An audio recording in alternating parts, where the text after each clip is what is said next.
ВМРО ДПМН заглавило на настаните 27 април. Меѓутоа сега сака да се прати порака дека настаните 27 април не биле направени, дека ВМРО не стоел по тие настани, туку луѓето кои тогаш ја узурпирале власта и сега на узурпаторски начин сакале да задржат власта. Тоа е пораката на ова што се гласаше во четвртокот. И може да дојдат уште 1000 луѓе да плюкат и да навредуваат. Тоа е суштината.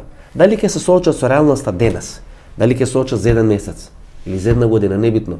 Луѓето кои го направија 27 април сака да го направат или да направат промената на власта на 11 ноември по истото сценарио со кој беше направено. Што не влегува 60 внатре? Јавна тајна е дека Талат Джафери немаше 61 на изборот. Ама беше поздравен од тие што ги збориме за наши стратешки партнери. Што го чека умериот тоа гласање. Која гласаше Шилегов со две раце, се сеќаваме? Така е. Да не бидеме со кусо пометење. Што не влегува 60, ќе кажа 67 бевме? Видите, Што не ја преземеа власта? меѓународната заедница, Зашто не ја преземеа власта? меѓународната заедница нема реакција.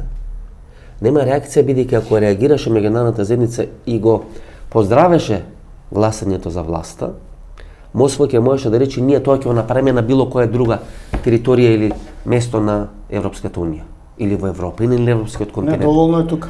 Тука е доволно, затоа доволно е не тука. беше цела артилерија извадена. Доволно е тука од проста причина што зборуваме за можен распад на Босна, на Косово и на Македонија.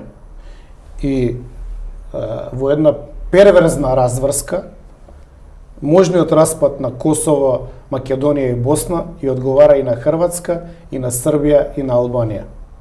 Не ја одговара на Европа, на Брисел, и не им одговара на американците. Русите га елеме.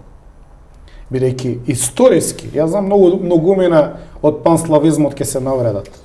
Историски, првата карта за поделба на Македонија, тоа сум го кажал тука во емисија, е нацртана после 1878 година и пропаѓањето на проектот за Сан Стефанска Бугарија, кој што исто проект на Русија.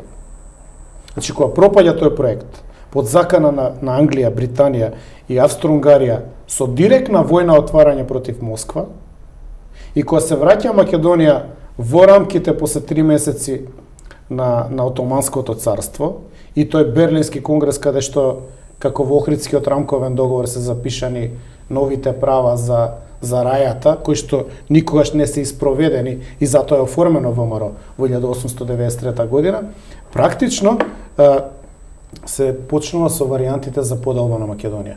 Тие варијанти до ден денеска не се затворени.